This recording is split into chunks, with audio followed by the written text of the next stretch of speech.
దేవుని పరిశుద్ధ నామమునకు మహిమ కలుగును గాక. అందరూ ప్రభువుని స్తుతిద్దాం. హల్లెలూయా హల్లెలూయా చెప్దాం. హల్లెలూయా హల్లెలూయా హల్లెలూయా హల్లెలూయా. మంచి సమయం కూర్చో. మొదటిగా నేను దేవదేవునికి కృతజ్ఞతాస్తుతులు చెల్లిస్తున్నాను. రెండవదిగా ఈ కమిటీకి సలహాదారులు ఉన్న పెద్దలైన వారందరికీ మొట్టమొదటిసారిగా పేరు పేరు వస్తున్న ప్రత్యేకమైన వందనాలు తెలియజేస్తున్నాను. పెద్దలు మన మండల ప్రెసిడెంట్ గారు ఉన్న లక్ష్మణయ్య గారికి, మరి సెక్రటరీ ఉన్న మరి మన యొక్క సేవకులు షాలిం బ్రదర్ గారికి, మరి ట్రెజరీ ఉన్న కొన్నేరు గారికి, ఇంకా నా తోటి పెద్దలు ఇక్కడ ఎవరైతే ఉన్నారో వారందరికీ ప్రభు పేరిట ప్రత్యేకమైన వందనాలు తెలియజేస్తున్నాం. ఈ కార్యక్రమాన్ని అధ్యక్షుడిగా నడిపిస్తున్న సహోదరులు కూడా ప్రత్యేకమైన వందనాలు తెలియజేస్తున్నాం. దేవుడు నామానికి మహిమ కలుగును గాక. అందరూ చెప్తాం హల్లెలూయా హల్లెలూయా చెప్తాం. హల్లెలూయా హల్లెలూయా.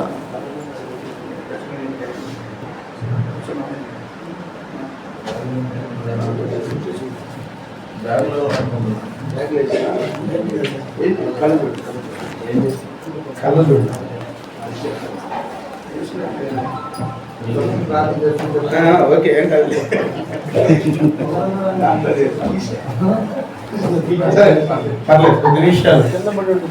దేవుని వాక్యాన్ని విందాం.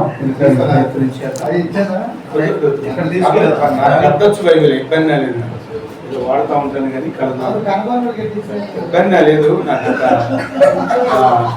వాక్యంతో వాక్యంగా దేవుని మహాకృపలో మనం ముందుకు వెళదాం. దయచేసి కొన్ని నిమిషాలు దేవుని వాక్యాన్ని విందాం.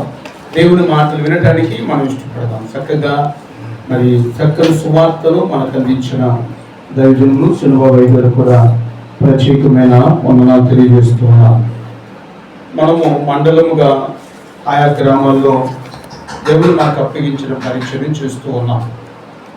పరిచర్య అంటేనే మొట్టమొదటిసారి చాలామంది అనుకుంటారు ఇది ఒక ప్రత్యేకమైన స్థానం అనుకుంటారు. నేనేమంటానంటే పరిచర్య అంటే అది చాలా భారమైంది, శ్రమతో కూడుకున్నది. ఇబ్బందులు ఉంటాయి, నిందలు ఉంటాయి, అవమానాలు ఉంటాయి, అనేక రకాలైన శ్రమలతోనే మనం ముందుకు వెళుతూ ఉంటాం. కానీ ఎప్పుడు కూడా అద్దగి పడకూడదు. వాక్యం మనకి ఏం చెప్తుంది, మన ముందున్న సేవకులు ఎలా పరిచర్య చేశారు, దేవుని పిలిపేంటి, అసలు దేవుని పిలిపేంటి ప్రత్యేకం గుర్తుపెట్టుకోండి. సేవ అభివృద్ధి చెందడానికి పిలుపులో ప్రతి సేవకునికి ఉండాలంటే నిశ్చయత ఉండాలి. నన్ను దేవుడు తన పని కొరకు పిలిచాడు అనే ఒక నిశ్చయత ఉండాలి. ఆ నిశ్చయత ఉన్నప్పుడు పౌరు భక్తుడు అంటాడు, నేను అనుకున్నవి మరిచి ముందున్న వాటి కోసము వేగులు పడుతూ. అంటే ముందేముంది? పరుగు పని. ఎవరి ఎదుగు పరిగెత్తుతున్నాను? గురి ఎద్దుకే పరిగెత్తుతున్నాను. దేని కొరకు పరిగెత్తుతున్నాను అంటే యేసయ్య పనిలో మనకి ఏముంది?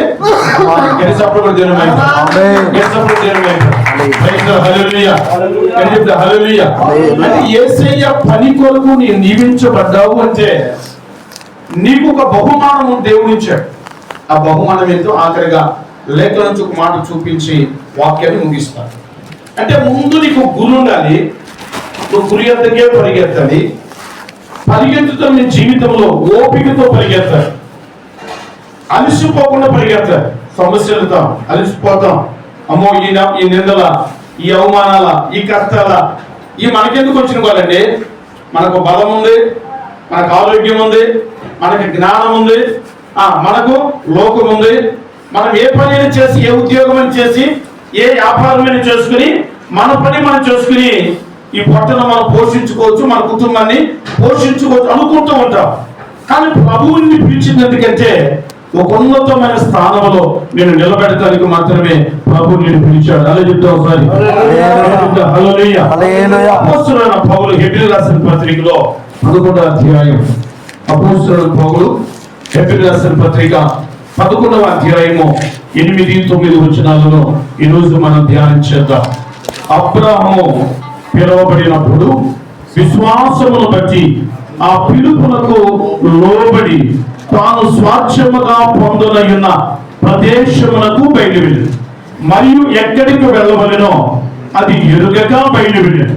విశ్వాసమును బట్టి అతడుతో ఆ వాగ్దానములకు సమాన వారసులైన ఇస్సాకు, యాకోబు అనువారులను గుడారములలో నివసించుచు అన్యుల దేశములో ఉన్నట్టుగా వాగ్దత్త దేశములో పరవాసులై ఏలయనగా దేవుడు దేనికి శిల్పియు నిర్మాణకారుడై ఉన్నాడో పునాదులు గల ఆ పట్టణము కొరకు అబ్రహాము ఎదురు చూచుచూ ఉండెను. దేవుడు తన మాటలు దీవించును గాక. తలవ చర్చను ప్రార్థించేద్దాం. ప్రేమ కలిగించండి బహున్నతుడ పరిశుద్ధుని కొందన ఈ దినమందునైనా మా మండలములో చెరుమలి మండలంలో సేవ చేస్తున్న మీ సేవకులు మమ్మల్ని అందరినీ ఈ స్థలానికి మీరు సమకూర్చారు. మీకు స్తోత్రాలు చెల్లిస్తున్నా. మాకు ముందుగా మీ కుమారు నిలబెట్టుకుని మీ సేవకుని చక్కగా మీరు మాతో మాట్లాడారు. మీకు వందనాలయ్యా. నేను కూడా ప్రభు సేవకుడిగా నిలబెడుతున్నాను. బలహీనుని నన్ను ప్రభు మీ శిరోధములో మరుగుపరచండి. మీ సేవకులతో మీరు మాట్లాడమని పరిశుద్ధాత్మ దేవా మీకు వందన. మీ సన్నిధిని కోరుకుంటున్నా. మీ నడిపింపుకు మేము లోబడుతున్నాం అయ్యా. మీ చిత్తంలో మమ్మల్ని బలపరచండి. ఇప్పుడు అందరితో మీరు మాట్లాడమని యేసు క్రీస్తు శక్తి నామములో ప్రార్థించి స్తుతించి పొంది నాము తండ్రి. ఇక్కడ ఈ 11వ అధ్యాయం అంటేనే విశ్వాస వీరుల పట్టిక.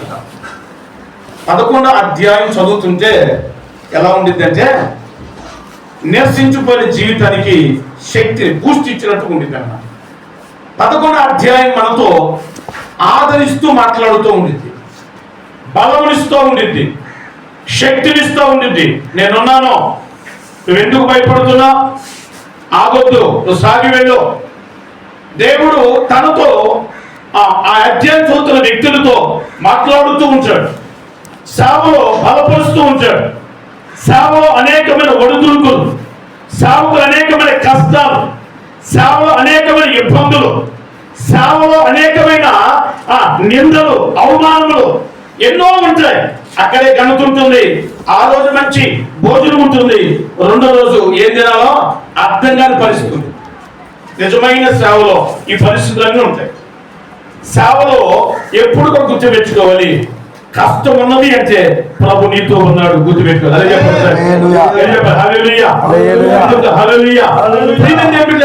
అబ్రహాము మనతో మాట్లాడుతున్నాడు. అబ్రహాము గురించి దేవునికి వాక్యమును మనం ధ్యానం చేస్తే అతడు పిలువబడిన వ్యక్తి. ఈరోజు నీకు అవదు అంటే పిలువబడిన వ్యక్తి, గుర్తుపెట్టుకోవాలి. దేవుడు నిన్ను తన పని కొరకు పిలిచాడు. దేవుడు నిన్ను తన పని కొరకు నియమించుకున్నాడు. దేవుడు నిన్ను తన పని కొరకు ఏర్పాటు చేసుకున్నాడు. అంటే తన ప్రతినిధిగా ఈ మండలంలో, నీకు ఇచ్చిన గ్రామంలో నేను నిలబెట్టాడు. దేవుని ప్రతినిధిగా దేవుని కార్యాలు జరగడానికి, దేవుడు తన పని చేసుకోవడానికి దేవుడు నిన్ను తన సంఘములో ఒక సాధనంగా నియమించుకున్నాడు, ఏర్పాటు చేసుకున్నాడు, నిలబెట్టుకున్నాడు. దేవుని పని చేయడానికి నీవున్నా గుర్తుపెట్టుకోవాలి. అబ్రాహాము దేవుడు పిలిచాడు. పిలిచినప్పుడు అబ్రాహాం లోబడ్డాడు. ముందుగా లోబడి ఎక్కడికి వెళ్ళాలో తెలియదు, ఏ దేశంలో తెలియదు, ఏ ప్రాంతంలో తెలియదు, అక్కడ ఏముంటాయో తెలియదు, ఎలాంటి ప్రజలు ఉంటారో తెలియదు, ఎలాంటి ఇబ్బందులు ఎదుర్కోవాలో తెలియదు, అక్కడ తినడానికి ఉండదో లేదో తెలియదు, ఎలాంటి పరిస్థితుల్లో కూడా వెళ్ళాలో తెలియదు. కానీ అబ్రహాంకు మాత్రము ఒకే ఒకటి, విశ్వాసము. బైబిల్ చెప్తుంది. ప్రియమైన బిడ్డలారా, ఒకసారి ఆ మాటలు చదువుకుని దేవుని వాక్యం ముందుకు వెళదాం. గలతీయులకు రాసిన పత్రికలో ప్రియమైన బిడ్డలారా 3వ అధ్యాయము 12వ వచనం మాత్రం అంటాడు, నీతిమంతుడు విశ్వాస మూలముగా జీవించు.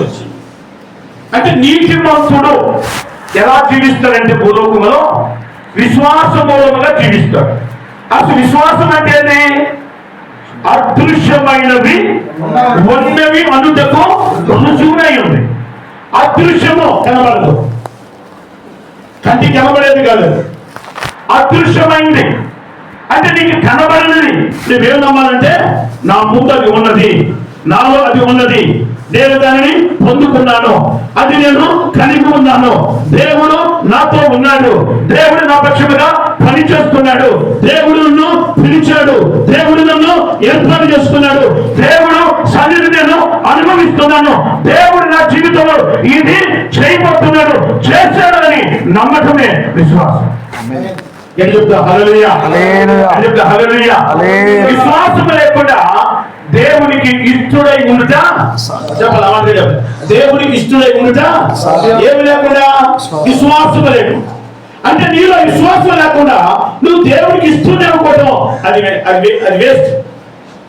మనలో విశ్వాసం ఉన్నప్పుడు మనం ఎలాంటి వారిగా మార్చబడతామంటే, మనుషుడికి ఇష్టంగా కాకపోయినా, తల్లిదండ్రులకు ఇష్టంగా కాకపోయినా, బంధువులకి ఇష్టంగా కాకపోయినా, నీ ముందు ఉన్నవారికి నీ ఇష్టం కాకపోయినా, ఈ సృష్టికర్త భూమి ఆకాశములను సృజించిన దేవాది దేవుడు, రాజులకు రాజు, ప్రభువులకు ప్రభు, శ్రీమంతులకు దేవుడు, ఎల్షడ్డా దేవుడు, జ్యోతిర్మయులకు దేవుడు, సంపదల కలిగినకు దేవాది దేవుడికి నీవేమై ఉన్నావంటే ఇష్టము. అదే చెప్తాం, హల్లెలూయా, హల్లెలూయా.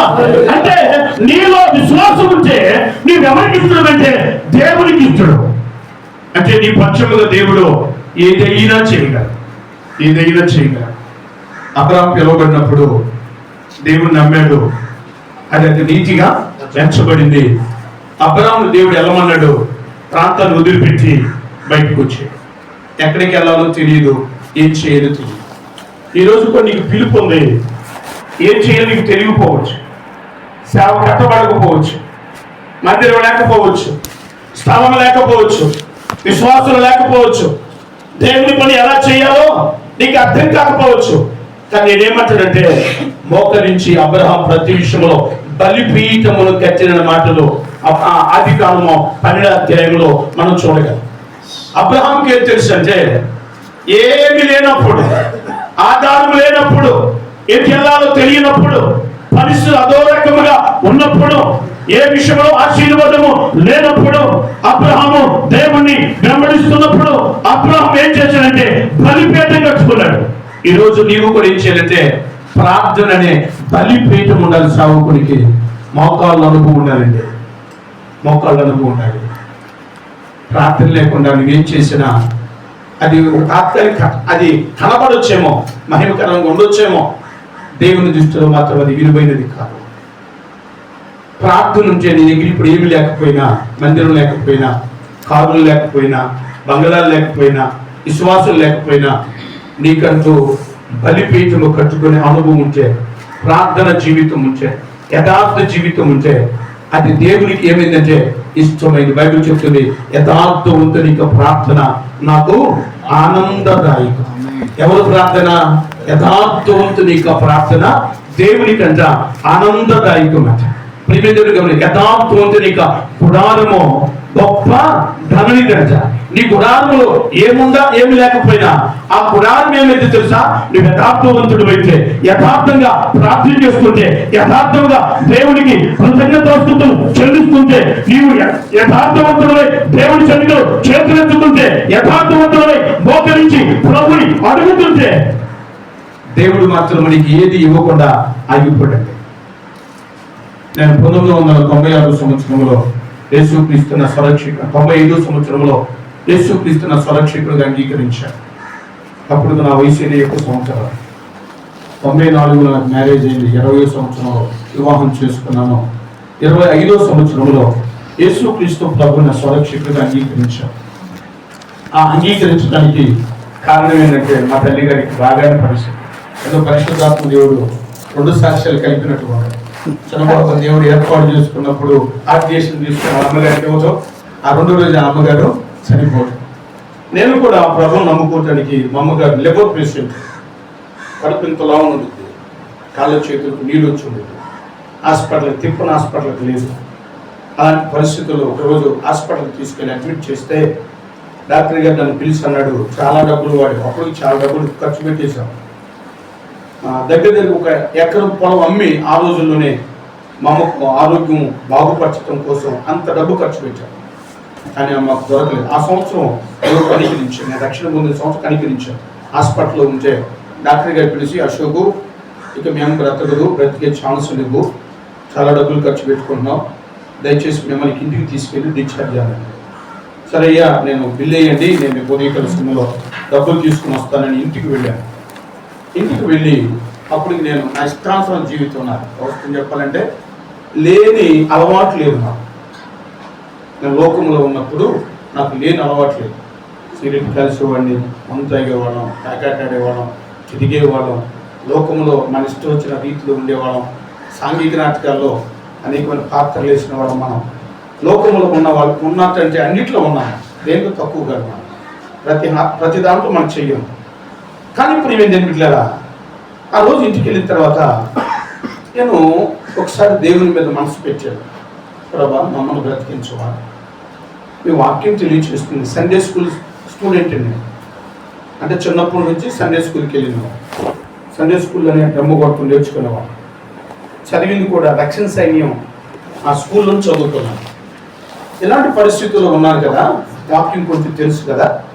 నేను ఒకరోజు ఆ రోజు రాత్రికి నా పొలంలోనికి వెళ్ళి మోకరించి, ప్రభా, నీవు గుండె చెదరిన వారిని బాగు చేస్తానన్నావు, మా అమ్మగారికి పాడైంది లివరే కదా, గుండె చెదిరిపోతే బాగు చేస్తానని వాక్యం చెప్తుంది, మరి లివర్ పాడైంది బాగు చేయవని మోకరించి చేతులు ఎత్తాను. నాకు తెలిసి సమయం 10:30 అయింది, రాత్రి 10:30. మా ఓన్ పొలంలోనికి వెళ్ళాను. ఇసుక భూమి మాది, పాకల ఏరియా అలా ఉండేది, అలా ఉండేది మాది, సముద్రం వద్దు. ఆ ఇసుక భూమికి వెళ్ళి మోకరించాను. దగ్గర నాకు మెలకు వచ్చేసరికి, నేను ప్రార్థన మోకాలు దించేసరికి పాలకేంద్రం గంట కొట్టాడు.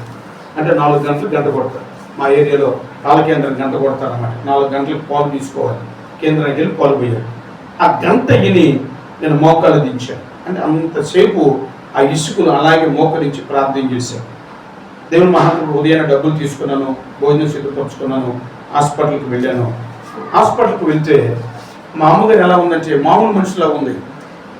మా అక్క ఉంది మా అమ్మ దగ్గర. చిన్న రాత్రి ఏమైందో తెలియదు అమ్మకి. ఉదయం రాత్రి అంతా బాత్రూమ్కి వెళ్ళి వస్తూనే ఉంది, పాస్కి వెళ్ళి వస్తూనే ఉంది.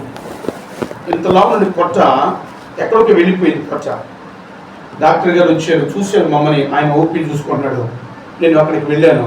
రే అశోకు, మీ అమ్మకి ఏమైందో నాకు తెలియదు, మీ అమ్మ బ్రతికిద్దాను. దేవుని మహిమ కలుగుతుందా, హల్లెలూయా, మీ అమ్మ బ్రతికిద్దాను. ఇదేంటండి, నిన్నే చెప్పి బ్రతకను తీసుకెళ్ళమన్నాం. ఎవరో రాత్రి రోజు వేసే టాబ్లెట్లు కూడా నేను వేయలేదు. ఏం జరిగిందో నాకు తెలియదు. మీ అమ్మ ఆరోగ్యంగా ఉంది, ఆ కడుపు తగ్గిపోయింది. మా అమ్మ అప్పటికే ఉదయాన్నే రోజు ఒక్క ఇడ్లీలో అరముక్క తినలేని పరిస్థితిలో ఆ రోజు ఉదయాన్నే ఇడ్లీ మొహం కడుక్కొని మా అక్క చేత ఇడ్లీ తెప్పించుకుని 2 ఇడ్లీ తినేసి. దేవుని మహిమ కలుగును గాక. ఇప్పుడు డాక్టర్ గారు నెంబర్ తీసుకెళ్ళాను, ఇంటికి తీసుకొచ్చాను. మరో 4 సంవత్సరాలు బ్రతికింది. తర్వాత ప్రభు నందామె నా రక్షణ పొంది యేసుక్రీస్తు సంరక్షకుడిగా అంగీకరించి ఆమె వెళ్ళిపోయింది. ఇప్పుడు నేను 95లో యేసుక్రీస్తు నా సంరక్షకుడిగా అంగీకరించాను. బాప్తీసం పొంది, నీటి బాప్తీసం పొంది సంఘములో చేర్చబడి చక్కగా సంఘానికి వెళుతున్న ఆ జీవితంలో దేవుడు తన పిలుపుతో నన్ను పిలిచాడు. నా పిలుపు, నా యొక్క దర్శనం, నా స్వరం ఒకసారి నేను మీ ముందుకు తీసుకొస్తాను. యెషయా గ్రంథము 8 పరిశుద్ధ గ్రంథం నుంచి యెషయా గ్రంథం 41వ అధ్యాయము 9, 8, 9, 10 వచనాలు కలిసి ఉంటాయి. దయచేసి అది సాయించి. నా సేవకుడైన ఇశ్రాయేలు, నేను ఏర్పరచుకున్న యాకోబు, నా స్నేహితుడైన అబ్రహాము సంతానమా, బుద్ధిగంతముల నుండి నేను చెయ్యి పట్టుకుని దాని కొల నుండి పిలుచుకుని వాడా, నీవు నా దాసుడు అనియు, నేను నిన్ను ఉపేక్షించక ఏర్పరచుకునియు నేను నీతో చెప్పి ఉన్నాను, నీకు తోడై ఉన్నాను, భయపడుతుమో, నేను నీ దేవుడినై ఉన్నాను, దిగులు పడుతుమో, నేను నిన్ను బలపరుతును, నేను నీకు సహాయము చేయువాడను నేనే, నీతి అనే నా దక్షిణ హస్తముతో నిన్ను ఆదుకొనుచున్నాననే వాక్యంగా దేవుడు నన్ను పిలిచాడు. ఈ వాగ్దానం స్పష్టంగా ఒకరోజు దర్శనంలో కలలో నాతో మాట్లాడి, ఒక పెద్ద మీటింగ్ జరుగుతుంది. మన ఒక ముందర ఇస్తారో ప్రజలు ఉన్నారు, కుడి చేతి పాకిస్తాన్ ప్రజలు ఉన్నారు, ఎడమ చేతి పాకిస్తాన్ ప్రజలు ఉన్నారు.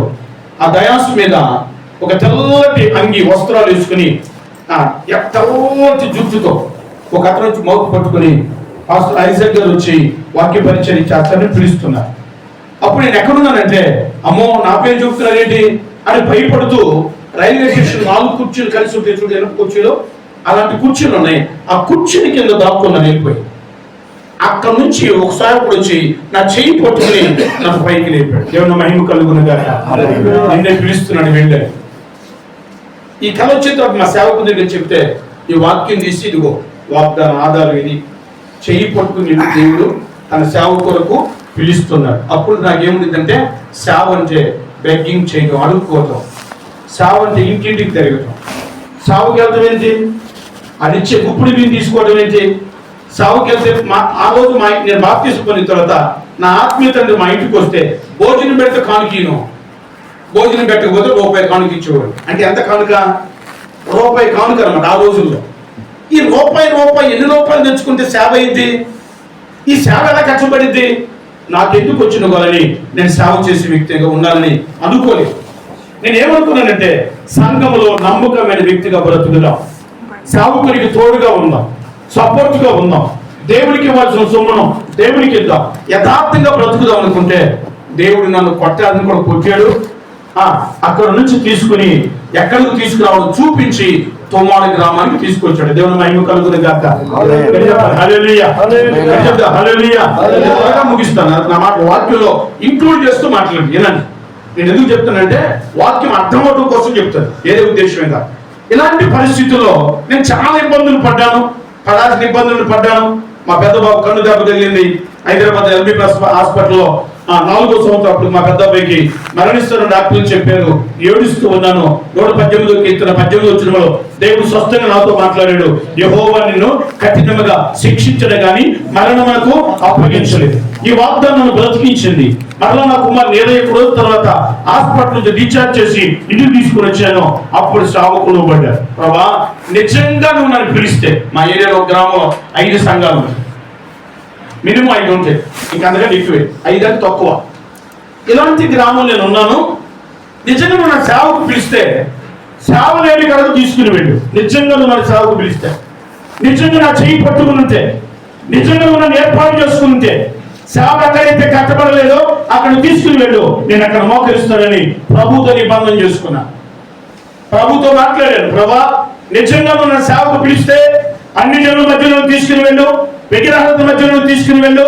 అక్కడ నేను కన్నీరు కారుస్తాను, అక్కడ నేను మోకరిస్తాను, అక్కడ నేను ప్రార్థన చేస్తాను, అక్కడే సంఘము కట్టుబడాలి. అలాంటి ప్రాంతం తీసుకెళ్ళమంటే దేవుడు ప్రకాశం జిల్లా సేవకి వెళ్ళమన్నాడు.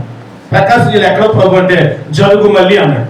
మా సేవకు మాతో నా సహోదరులను నవ్వుకున్నాం. ఏంటంటే జరుగు మల్లి. మీ మండలం పేరు ఏంటి? జరుగు మల్లి. జరుగు మళ్ళీ జరుగు అంటే ఈయన వెళ్తే ఊరి విచిత్రం ఉందరా ఈ మండలమే. దేవుడు చెప్పిన వాగ్దానం మీద స్వరంతో మాట్లాడు. ప్రకాశం జిల్లాకి జరుగుమల్లి మండలానికి అప్పుడు దేవుడు దర్శనం ఇచ్చాడు. ఆ దర్శనము ఎక్కడుందని మండలం అంతా తిరిగాడు. దావుగుండూరు తెలియదు, చిలుకురుపాడు, ఆ విధంగా పైకి కొండేపాలకి వెళ్ళాను, కాంబేపాల వరకు వెళ్ళాను. ఈ వావులేడిపాడు రోడ్డు అంతా తిరిగాను. నేను ఎక్కడికి వెళ్ళినా నా దర్శనం కనపడట్లేదు. నన్ను అప్పుడు ఏసన్న గారు తీసుకొచ్చాడు. Youth machine. ఏసన్న గారు మీకు తెలుసా? కన్ను ఇట్లా కొడతా ఉంది దానికి. ఇప్పుడు శంకరాపల్లి ఎక్కడ ఉంటాడు, పాకలు ఎక్కడ ఉన్నాడు. ఆయన గారు నన్ను తీసుకొచ్చాడు. నన్ను తీసుకొచ్చింది ఆయన. వాస్తవం చెప్తాను, నన్ను తీసుకొచ్చింది ఆయన. అంటే నేను రావాలనుకుంటున్నాను. ఎక్కడికి వెళ్ళాలి, ఎలా వెళ్ళాలి? ఒక ఆధారం కావాలి కదా. సంఘం లేదు, ఎక్కడో తెలియదు. వెళ్ళాలంటే ఏదో ఒకటి సహాయం కావాలని అతని ద్వారా నేను ఈ ఏరియాకి సేవకు వచ్చాను. అతను ఏరియా అంతా ఇప్పుడు కారులో నేను అన్నాడు, కారులో కూర్చొని ఈ ఊరు కాదు పద, ఈ ఊరు కాదు పద, ఈ ఊరు కాదు పద అంటే సాయంత్రం 5 గంటలకి 4 గంటలకి కంప్యూటర్ తీసుకొచ్చి బాబు నీ వందనాలు, నువ్వు సేవ చేయలేవు పో అన్నాడు. నిజంగా నువ్వు తిప్పలతో పడు, నువ్వు సేవ చేయలేవు అన్నాడు. నేనన్నాను జరుగుమని మనం అయిపోయిందా అంటే అక్కడ అయిపోలేదు, ఇక 2 పంచాయతీలు ఎక్కడన్నా కొన్ని పోనీ అన్నాడు. కారు తీసుకుని వెళ్ళి తుమ్మాళ్ళు ఆపాడు. ఇక్కడ మా బంధువులు ఉన్నారు, ఇక్కడ పెడతాను, ఇక్కడ ఉన్నాను, కొన్నేళ్ళుగా సేవ చేస్తున్న ఊర్లో నన్ను తీసుకెళ్ళి మా బంధువులు ఉన్నారు, నీకు ఇష్టమైతే ఇక్కడ ఉన్నాను. అక్కడి నుంచి మళ్ళీ మేముండే ఊరికి తీసుకొచ్చాడు. అక్కడ చెట్టు కింద ఆపాడు, కారు దిగాను. నా దర్శనం అంతా నెరవేర్చబడింది. అప్పుడు నేను చూసిన దర్శనం, కొంత కోత కోస్తున్నారు, కొంత కుప్పలేస్తున్నారు, కొంత పచ్చగా ఉంది, కొంత ఎండిపోయింది. ఈ గ్రామం కావాలన్నారు. అలాంటి దర్శనం చూశాను. అక్కడికి వచ్చినాక ఇక్కడ ఉంటాను. ఒకసారి ఆగిపోయినట్టు అన్నాడు. ఏంటి అన్న? ఇక్కడ ఉంటాను. ఏంది మరి చెప్పు, ఇక్కడ ఉంటానండి. ఇక్కడ ఎవరు లేడయ్యా బాబు, నువ్వు బలివుడు, ఇక్కడ ఉంటానంటున్నావు. ఇక్కడ ప్రార్థనకు వచ్చేవాడు లేడయ్యా. ఇప్పుడు ఇది 2002వ సంవత్సరంలో ప్రార్థనకు వచ్చేవాడు లేడు. అయినా పర్లా ఇక్కడ ఉంటా, ఈ ఊళ్ళో సేవ చేస్తాను. ఇది నా దర్శనం. ప్రభు నన్ను పిలిచిన ప్రాంతం ఇది. ఇక్కడ నేను నిలబడతా. అప్పటికి ఆ ఊర్లో సువార్త లేదు, అప్పటికి ఆ ఊర్లో సంఘం లేదు, అప్పుడు ఆ గ్రామంలో మందిరానికి వెళ్ళేవాడు లేడు, అప్పుడు ఆ గ్రామంలో స్థలము లేదు, సంఘము లేదు, విశ్వాసులు లేదు. అలాంటి ప్రాంతంలో దేవుని కొరకు నిలబడితే పాత బియ్యం లేవండి నేను అడుగు తినడానికి. నా సాక్ష్యం చెప్తున్నాను. నేను తినడానికి నాకేం లేదు, ఎవరిస్తారు బియ్యం అన్నట్టు ఎదురు చూసేవాడిని. ఇద్దరు పిల్లలకు భోజనం పెట్టుకోవడానికి నా వల్ల ఏది కాదు. ఇంటి దగ్గర 3-4 పాలి గేదెలతో నేను నా యొక్క కుటుంబాన్ని కొనసాగించినవాడిని. కాలాపాలన చేసేవాడిని. మజ్జిగ అంటే నాకు ఎన్నని తెలియదు, పాలు ఎన్నో తెలియదు, పెరిగెంతో తెలియదు, నెయ్యంతో తెలియదు. ఇలాంటి పరిస్థితులు బ్రతికి నా కుటుంబంలో, నా జీవితంలో తుమారు గ్రామానికి వచ్చిన తర్వాత మజ్జిగ తెలియదే. నేను వచ్చిన ఏప్రిల్ 8వ తారీఖున వచ్చాను. భయంకర ఎండలో వచ్చేవి కాదు, ఏం చేయాలి అర్థంగా ఏది కాదు. ఆ వాటర్ శుద్ధ వాటర్, క్లోరిన్ వాటర్ తాగుతుంటే వేడి చేసేది. ఇప్పుడైతే మినరల్ వాటర్ వచ్చి అమ్ముతూ వెళ్తున్నారు, చక్క కొనుక్కుంటున్నాం. ఇప్పుడైతే ఆ రోజుల్లో ఆ పరిస్థితి లేదు. అలాంటి పరిస్థితుల్లో ప్రేమ బిడ్డరా ఆ గ్రామం నిలబడి పరిచయం చేస్తుంటే దేవుడు ఒక్కొక్క కార్యం నా వెనువెంట ఉండి ఆ కార్యాలు చేస్తూ వస్తే ఈ రోజు మీరు అందరూ చూసినట్టుకున్నారు. దేవుడు ఆ ఒక చిన్న యాప్ చెట్టు కింద పరిచర్య ప్రారంభిస్తే ఆ యాప్ చెట్టు నుంచి రేకుల షెడ్ నుంచి ఒక మంచి మందిరానికి, ఆ రేకుల షెడ్ మా గృహం అయితే ఆ గృహంలో నుంచి ఈ రోజు ఒక మంచి గృహం కట్టుకునే స్థాయికి దేవుడు ఇవ్వాల్సిన అన్ని కూడా ఇచ్చి పరిచర్యలు ఇంచుమించు ఇప్పుడు ఒక 80 మందికి బాప్తీసాలు ఇచ్చి సంఘమును కొనసాగిస్తున్న నా జీవితంలో దేవుడు చేసిన కదా. అదే చెప్పండి సరే. ఎందుకు చెప్తానంటే దేవుడు అబ్రాహామును పిలిచాడు. అబ్రాహాము దేవుడి యొక్క వాక్యమును ఏం చేశాడంటే నమ్మాడు. అది అతనికి నీతిగా ఎంచబడింది. అబ్రాహామును పిలిచాడు, నేను గొప్ప జనముగా చేస్తానని. కానీ కొంతకాలం ఇబ్బంది పడ్డాడు, లేదు. తర్వాత ప్రేమ బిడ్డలా ఒక కుమారుని ఇచ్చాడు. కుమారుని ఇస్తే ఆ కుమారుడితో అబ్రాహాము సంతోషంగా ఉన్నాడు. ఈ రోజు నీ జీవితంలో కూడా ఉన్న పరిచయం చూస్తూ సంతోషిస్తున్నారేమో, నీకున్న పరిస్థితులను చూసుకొని ఆనందిస్తున్నారేమో. అది కానీ 22వ అధ్యాయానికి వద్దాం. కొద్ది నిమిషాలు దేవుని వాక్యాన్ని ధ్యానం చేసి త్వరగా మనం ముగించుకొని మన కార్యక్రమం ముందుకు వెళ్దాం. ఎన్ని గంటలు ముగించాలి? సమయం 1 గంట ముందు. ఓకే, నేను 10 నిమిషాల ముందుగానే, నేను 1 గంటకు ముందు 10 నిమిషాల ముందుగా మీకు ఇస్తాను. మీ కార్యక్రమం ముగించుకోవటం, లేకపోతే పావు గంట ముందుగానే మీకు ఇచ్చేసి వాక్యం నేను ముగించుకు ముందు కాదు. నేను ఎప్పుడు కూడా సమయం పాటించడంలో నేను ముందుంటా. చాలా కరెక్ట్ గా ఉంటుంది సమయ విషయం. దాంట్లో మాత్రం చర్చ అంతే. చదువు. ఆ సంగతులు జరిగిన తర్వాత దేవుడు అబ్రహామును పరిశోధించెను. ఎట్లనగా ఆయన అబ్రహామా అని పిలవగా అతడు చిత్తము ప్రభువా అనెను. అప్పుడు ఆయన నీకు ఒక్కడై ఉన్న నీ కుమారుని అనగా నువ్వు ప్రేమించు ఇస్సాకును తీసుకుని మోరియా దేశమునకు వెళ్ళి అక్కడ నేను నీతో చెప్పబోవు పర్వతములలో ఒకదాని మీద దహన బలిగా అతనిని అర్పించుమని. సంతోషిస్తూ అప్పుడు దాకా కష్టాలు, అప్పుడు దాకా నిందలు, అప్పుడు దాకా అవమానాలు, అప్పుడు దాకా ఇబ్బందులు. సరే, ఆస్తి ఉండొచ్చు, అన్ని ఉండొచ్చు, కానీ గర్భఫలం జీవితంలో ఇన్నమాట. గర్భఫలం లేని అబ్రహాం జీవితంలో దేవుడు వాగ్దానం ఇచ్చాడు, కుమారుని ఇచ్చాడు. కుమారుడు కూడా చక్కగా పెరుగుతూ ఉన్నాడు. అబ్రహాము వృద్ధాప్యంలో తన కుమారుడితో ఆనందిస్తూ ఉన్నాడు. ఇలాంటి పరిస్థితుల్లో అబ్రహాముకి విశ్వాసాన్ని పరీక్షించడానికి దేవుడు అబ్రహాము దగ్గరకు వచ్చి ఇవి జరిగిన తర్వాత అబ్రహాముతో మాట్లాడుతున్నా. అబ్రహామా, చిత్తం ప్రభువా, నువ్వు ప్రేమించు, నీకు ఒకగానొక కుమారుడైన ఇస్సాకును తీసుకుని మోరియా దేశానికి వెళ్ళి నేను చూపించే పర్వతములలో ఒక పర్వతం మీద నీ కుమారుడిని ఇస్సాకును నాకు నీవు దహన బలిగా అర్పించు. విశ్వాసం పరీక్ష కొన్నిసార్లు వచ్చింది. ఉద్యోగం పక్క ఉండిద్ది, సేవ పక్క ఉండిద్ది. ఇప్పుడు రెండు బేరీ చేసుకోవాలి. ఏది బాగుండేది? చంద్రబాబు గారు కుర్చీ ఊగిపోయింది. దేవుడు మాట్లాడినప్పుడు ఏమన్నాడు? ఏదైనా శ్రీ నాకు వద్దు. ఆ కుర్చీ ఎంతైనా తనకి ఏమొచ్చిందట? అయిష్టం కలిగిపోయింది. ఇష్టం లేదు, ఉద్యోగం అంటే ఇష్టం లేదు, సేవ మీద మొక్కు చూపించాడు. ఈరోజు దేవుని కృపలో చక్కగా దేవుని సేవలో తను వాడుకుంటున్నాడు. అబ్రహాము కూడా పరీక్ష వచ్చింది. కుమారుడు ఉన్నాడు, సంతోషం ఉంది, ఆనందం ఉంది, కలిగినవన్నీ ఉన్నాయి, విస్తారమైన గొర్రెలు గొడ్లు, ఆస్తి, ఐశ్వర్యము, దాసులు దాసీలు, పనివారు అన్ని ఉన్నాయి. ఇప్పుడు అబ్రహాము ఆనందిస్తున్న సమయము ఆసన్నమైంది. తన కుమారుడితో సంతోషిస్తున్నాడు.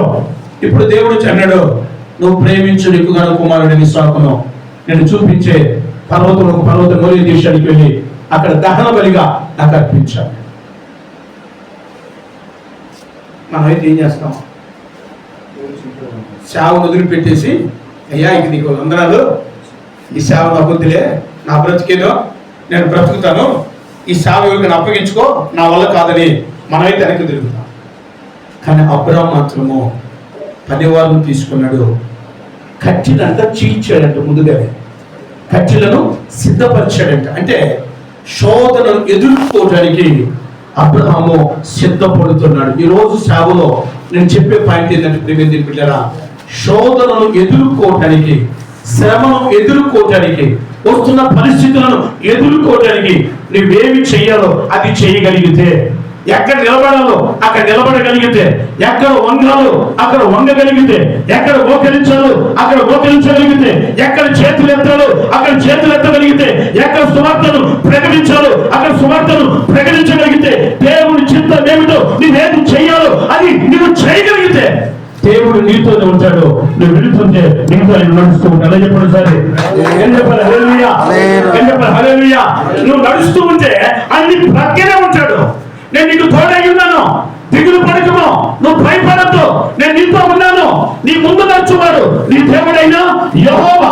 ఆయన నీకు ముందుగా వెళతాడు. నెట్టివేసిన తలుపులను సొంతం చేస్తాడు. ఇతర తలుపులను ఇనుపగడిలను పగలబడతాడు. దాచబడిన తలుపులను రహస్యంలో మరుగైన నిధులను దేవుడు నీకు ఇస్తాడు. దేవుని మహిమ కలుగును గాక. చెప్పండి హల్లెలూయా. నీకు ఏ నిధులు ఇస్తాడు తెలుసా? దాచబడిన ధనమును, రహస్య స్థలంలో మరుగైన నిధులని. కనబడేది కాదండి, జీతం చేసి నెలంత కష్టపడి ఆ వచ్చే జీతం కాదు నీది. దాచబడిన దానం ఎవరికి కనబడదు, అపవాది వాడికి కనబడదు, శత్రువులకు కనబడదు, నీ ఇంటి ముందు కనబడదు, నీ ఎంపీలో వెనకడు కనబడదు, నీ ఇంటి పక్కడు కనబడదు. నీవు ఎలా బ్రతుకుతున్నావు అది మైండ్ పోతా ఉండేది. అసలు ఏంటి అనిలో కారు మీద కారు కొంటాడు, పంటాడంతే, పంటాడంతే. ఎందుకు? సేవకుడు కాబట్టి. ఫుల్ ఫీట్ మీద ఏం కాపుతున్నాడు? నవ్వుతాం కదండి, ఇది నిజం. ఫుల్ ఫీట్ మీద ఏం కాపుతున్నాడా? కన్నీరు కారుస్తున్నాడు. ఆకాశమందున దేవుడు ఏమిస్తాడంటే దాచబడిన ధనం ఇస్తాడు. నీకు ఏది ఇవ్వాలో దేవునికి తెలుసు. నేను ఎలా హెచ్చించాలో నీ దేవునికి తెలుసు. ఎందుకంటే ఆకాశము ఆయనది, భూమి ఆయనది, పశువులు ఆయనది, కొండలు ఆయనది, ఈ లోకంలో కనబడుతున్న సమస్తము ఆయనది. నీకు ఏం తక్కువ చేస్తాడండి ఆయన? నీకు ఎక్కడ తక్కువ అయింది? నీకు విశ్వాసం లేదు కాబట్టి నీ జీవితం ఇంకా ఆ స్థాయిలో ఉండిపోయా, ఆ స్థితిలో ఉండిపోయా. అబ్రహాము ఇప్పుడు కట్టెలు చీల్చాడు, 10,000 తీసుకున్నాడు, గాడిని గంత పెట్టాడు. ఏం చేశాడంటే కుమారుడు తీసుకున్నాడు. ఇప్పుడు పదండి మనము మోరియా దేశానికి వెళదాం. యెహోవాకు అక్కడ బలి ఇచ్చి మరలా వస్తాం. అంటే బలి ఇచ్చి వస్తామా? బలి ఇచ్చి వస్తాడా? చెప్పాలి. బలి ఇచ్చి వచ్చేదేమో అంటాడు అక్కడ. అంటే బహువచనం మాట్లాడుతున్నాడు, ఏకవచనం మాట్లాడలేదు. అబ్రహాముకు మాత్రము తెలుసు, నేను వెళుతుంది నా కుమారుని యెహోవాకు దహన బలిగా అర్పించి రావడానికి నేను మోరియా పర్వతాన్ని ఎక్కబోతున్నాను. ఈ విషయం అబ్రహాము తెలుసు. కానీ హృదయములు మాత్రం ప్రగాఢమైన విశ్వాసం. ఒక పక్క మాత్రము కళ్ళబట్టి కన్నీరు, హృదయములో వేదన, దుఃఖము, కన్నీరు. ఈ పరిస్థితులని అబ్రహాం ఎదుర్కొంటున్నాడు. అబ్రహాం మాత్రము ఎక్కడ విశ్వాసములో చదవనీయలేదు. అక్కడికి వచ్చారు, మీరు ఇక్కడే ఉండండి, నేను నా కుమారుడు ఆ పర్వతం మీదకి వెళ్ళి యెహోవాకు బలి అర్పించి మరలా వచ్చేద్దాము అన్నాడు. అంటే ఏముంది ఇప్పుడు ఆయనకి? ఏమన్నా ఇప్పుడు విశ్వాసం ఉంది, విశ్వాసం ఉంది. ఈ రోజు నీకు కూడా ఏముండాలంటే సేవలో విశ్వాసం ఉండాలి. బెంగళూరు మహాపట్నంలో ఒక దైవజనుడు గుర్తుకొస్తున్నాడు. వినాలన్నమాట. బెంగళూరు మహాపట్నం దైవజనుడు జాన్సన్ వర్గీస్ గారని అబ్బాల ఏరియాలో పరిచయం చేస్తాడు. మా మందిరము ప్రతిష్ఠ చేసింది ఆయన. మా మందిరము రిబ్బన్ కటింగ్ చేసింది ఆయన. ఆ నాన్నగారి పేరు వర్గీస్ గారు. ఆయన మంచి సేవకుడు. ఆ నాన్నగారు సేవ వేరు. ఇతడు సేవకులకు ప్రత్యేకించబడిన తర్వాత ఒక పెద్ద హాల్ తీసుకున్నాడంట. విశ్వాసం కోసం చెప్తున్నా. వాళ్ళ అమ్మ దగ్గరికి వచ్చి మా నాన్నగారి దగ్గర మోకరించి ప్రార్థన చేసుకుని, డాడీ నేను సేవ ప్రారంభించబోతున్నాను, నా కొరకు ప్రార్థించమని ప్రార్థన చేసుకుని హాల్లోనికి వెళ్ళిపోయాడంట. హాల్ అంతా కూడా ఏం చేసుకున్నాడంటే కింద సెల్లారు కదా, పని జరుగుతుంటే సిమెంట్ గందరగా ఉంది కదా, కట్టాలు దిగేసుకుని కొవ్వొత్తులు వెలిగించుకుని ప్రార్థన స్టార్ట్ చేశాడంట. ప్రార్థన స్టార్ట్ చేసి ఎవరు రారే, ఎవరు వస్తారు ప్రార్థన? ఊరిని వస్తారా? ప్రార్థనకి ఎక్కడికైనా వస్తారు కానీ ప్రార్థనకి రానండి. మేము ఆ రోజు లోపల ఉన్నప్పుడు సీడీలు తెచ్చి టీవీ పెట్టి బజార్లో వేస్తుంటే ఊరంతా వచ్చి కూర్చునేది. ఇప్పుడు ప్రార్థన పెట్టిన ఎంతమంది వస్తారు అంటే లోక కార్యక్రమాలకు ఎంతమంది అని వస్తారు. దానికి లెక్క ఉండదు. ప్రార్థన రావడం సామాన్య విషయమా? రాదు కదా. ఇదేంటి సువార్త ప్రకటిస్తే ప్రార్థన చేసి పాటలు పాడి ఆరాధన చేసి వాకింగ్ చెప్పి వచ్చేసారు. వాళ్ళ అమ్మగారు అడిగినట్టు, బాబు వర్గీసు, జాన్సన్ వర్గీసు ఎంతమంది ప్రార్థనకు వచ్చారంటే, మమ్మీ ఈరోజు 3000 మంది వచ్చారు మమ్మీ అన్నాడు. గట్టి సపోర్ట్ ఎంతమంది వచ్చారంట? 3000 మంది వచ్చారు. ఎందుకమ్మా ఫస్ట్ రోజు ప్రార్థన చేస్తే నువ్వు శ్రమ ప్రారంభిస్తే 3000 మంది వచ్చారా? అవును మమ్మీ, నేను 3000 మందికి ప్రార్థన చేశాను. 3000 మంది కావాలని యేసయ్యని అడిగాను. పరలోకపు దూతలు 3000 మంది వచ్చారు. దూతలకు సువార్త చెప్పొచ్చాను. దేవుడు మహిమ కలుగును గాక. ఇక్కడ చెప్పండి హల్లెలూయా. ఈ రోజు మీరు వెళ్ళండి, అబ్బాలని ఏరియాలో పనిచేయడం ఉంది. బేతేల్ వర్షిప్ సెంటర్ ఏదో ఉందని పేరు. మీరు గమనించండి, ఇప్పుడు 6 సర్వీసులు జరుగుతాయి. ఎంతమంది ఉంటారో చూడండి అక్కడ. అంటే నేనేమంటానంటే విశ్వాసం ఉండాలి నీకు. విశ్వాసంతో పరిచర్య చేయాలి. విశ్వాసంతో నీవు పని ప్రారంభించాలి. విశ్వాసంతోనే ఒక్కొక్క మెట్టును ఎక్కటమో ప్రారంభించాలి. విశ్వాసముతోనే దేవునితో మాట్లాడాలి. విశ్వాసముతోనే నీ ముందున్న వారితో మాట్లాడాలి. విశ్వాసముతోనే నీ ముందున్న సంఘముతో మాట్లాడాలి. విశ్వాసముతోనే నీ ముందున్న కుర్చీలు ఎవరు లేకపోయినా ప్రజలు ఉన్నారని నమ్మి ఆ కుర్చీలకి నువ్వేం చెప్పాలంటే సువార్తను చెప్పితే అప్పుడండి సంఘం కష్టపడింది. అదే చెప్పండి సరే. ప్రజలు వస్తే నేను వాక్యం చెబుతాను, మైక్ ఉంటే నేను వాక్యం చెబుతాను. అబ్బా మీటింగ్ పెట్టాలి ఉంది కానీ నాకేం లేదు, సౌండ్ సిస్టమ్ లేదండి. ఈ మాటలన్నీ వ్యర్థం. సౌండ్ సిస్టమ్ నువ్వు మీటింగ్ పెట్టే దేవుడని పెట్టడం, సౌండ్ సిస్టమ్ లేనప్పుడు కూడా పెట్టాను. నీ దగ్గర ఏమి లేనప్పుడు పెట్టాను. నా చర్చికి నేను ప్రారంభ ప్రార్థన స్టార్ట్ చేసినప్పుడు అమ్మ సహోదరి చర్చికి రమ్మని అడిగాను. పేరు చెప్పట్లేదు కానీ ఓ సహోదరిని. ఆమె ఏం వచ్చేది కదా మీ దగ్గర మైక్ కూడా లేదు, ఏదొద్దులే. ఏమందే ఏం కాదులే, పేరు కాడున్నాయి కొద్దిగా మా ఇంటికి వచ్చినప్పుడు ఎదుగుతారు. ఏం కాదు ఏనండి ప్రేమే పుట్టారా అయితే ఏం వచ్చేది? ఒక పాట పాడదామంటే మీ దగ్గర ఏమి లేదు, మౌత్ లేదు, మైక్ లేదు. మోకరించా ప్రభు మైక్ లేదంటయ్యా. నిజమే కదా, డ్రమ్ము కూడా లేదు కదయ్యా, కంచెరు కూడా లేదు కదయ్యా, సావుకు పిలిచావు కదయ్యా, నువ్వు రమ్మంటే వచ్చాను కదా. కంచెరు లేదు, డ్రమ్ము లేదు, మైక్ లేదు, స్థలము లేదు, ఎక్కడ కూర్చోవాలో తెలియదయ్యా. ఎలాంటి పరిస్థితుల్లో సేవ ప్రారంభించానయ్యా. దయచేసి ఆ అన్న మాటను జ్ఞాపకం చేసుకో, సహోదరి మాట్లాడిన మాటను జ్ఞాపకం చేసుకోమంటే ఆ సంవత్సరం డిసెంబర్ వచ్చింది. నేను వరంగల్ మా మామగారు ఎప్పుడు పిలిచాడు. అక్కడికి వెళ్తే మా మామ ఒక చిన్న యాంపూర్ పైనను ఒక చిన్న యూనిట్, ఒక చిన్న మైక్ తీసి అక్కడ పక్కన పెట్టాడు. పెడుతుంటే వాగ్దానాలు ఇచ్చాడు. ఒక 2000 వాగ్దానాలు ఇచ్చాడు. అంటే క్రిస్మస్ జనవరి 1 రాబోతుంది కదా, 2000 వాగ్దానాలు ఇచ్చి ఈ మైక్ నీకే సేవ ప్రారంభించని చెప్పారు. నీ గురించి ఇది నీవు సేవలో వాడుకోమని అక్కడ నన్ను ప్రార్థన చేయమని చెప్పి మా మామగారు కెనడీ గారు ఆ మైక్ ఇచ్చి పంపించాడు. అంటే 2 సంవత్సరాలకి ఏమి ఇచ్చాడు దేవుడు? మైక్ ఇచ్చాడు. నేనేమంటానంటే నీకు విశ్వాసంతో అడిగితే ఏది కావాలని ఇస్తాడు. ఈ రోజు మా మందిరంలో దగ్గర ప్రీమియం గమనించి వచ్చి లెక్కేసుకుని బీరువలో 20 మౌతులు ఉంటాయి. 20 మౌతులు ఉంటాయి మా మందిరంలో. అనుమానం లేదు దాంట్లో. ఓన్లీ ఇచ్చేసాను పక్కన పెట్టండి కానీ ఎందుకంటే సందర్భం బయటికి వెళ్ళదు. వాక్యంలోకి వెళ్దాం. ప్రీమియం జోకులు తర్వాత చేద్దాం. దయచేసి నా మాట అంటే నేనేమంటానంటే ఈ రోజు నా సౌండ్ సిస్టమ్ మొత్తం నిన్న చాలేమని అడుగుతున్నాడు, అన్న ఎంత అయిందంటే ఒక్కొక్క బాక్స్ 40,000. అలాంటి బాక్సులు 3 బాక్సులు ఉన్నాయి. ఇక 250 బాక్సులు 2 ఉన్నాయి. 120లు 2 ఉన్నాయి. హారన్స్ ఒక 4 ఉన్నాయి. ఇవి కాక బయట ఇచ్చిన ఎన్నో ఉన్నాయి. అంటే నేనేమంటానంటే సేవ ప్రారంభించిన తర్వాత దేవుడు అడుగుతూ ఉంటే అడుగుడి నీకు ఇవ్వబడును, వెతుకుడి నీకు దొరుకును, తట్టుడి నీకు తెరవబడును. అంటే దేవుడు ఏదైనా చేయడానికి సమర్థుడు. దేవుడు మహిమ కలుగును గాక. హల్లెలూయా. ఈ పర్వతం ఎక్కాడు. ఇప్పుడు ఆ మాట చెప్పినట్టుగా కట్టెలు ఆ కుమారుని చేతులు పెట్టాడు. ఈయన కట్టెలు తీసుకున్నాడు, నొప్పు తీసుకున్నాడు, బయలుదేరి వెళుతూ ఉన్నాడు. ఇప్పుడు కుమారుడు వెళ్తున్నాడు, డాడీ అబ్రహాం, నాయనా నా తండ్రి అబ్రహాం, అయ్యా అబ్రహాం గారు, నా తండ్రి అయిన అబ్రహామా అంటూ కుమారుడు ఇస్సాకు గారు అబ్రహాం పిలుస్తున్నాడు. ఇదిగో కట్లు ఉన్నాయి, నొప్పి ఉంది, ఖడ్గం ఉంది, మరి దహన బలికి గొర్రె పిల్లది. ఇప్పుడు దేవుడు అబ్రహాం మాట్లాడుతున్నాడు, దేవుడు చూసుకుని యెహోవా నీవే. దేవుడు చూసుకుంటాడు అయ్యా పద. కానీ అబ్రహాం తెలుసు దహన బలి ఎవరు? తన కుమారుడైన ఇస్సాకే. మోరియా పర్వతం ఎక్కుతున్నారు.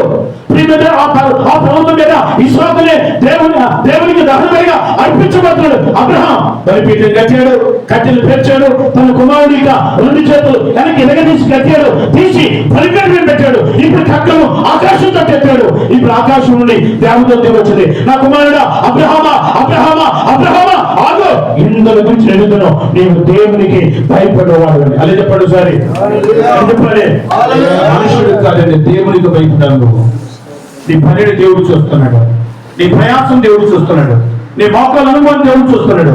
నీ కన్నీటిని తుడిచేది ఆయన, నీ కన్నీటిని నాట్యముగా మార్చేది ఆయన, నీ జీవితంలో అద్భుతాలు చేయడానికి సమర్థుడు ఆయన. అలా చెప్పడు. సరే ఫోన్ చేసి అయ్యగారు వాక్యం చెప్పమని చావుతుల మధ్య మాట్లాడుతున్న ఊరినే ఉందా? నేను మధ్యాహ్నం మాట్లాడాను మధ్యాహ్నం ఏమన్నా చూడు నువ్వు కాకపోతే అన్నాడు.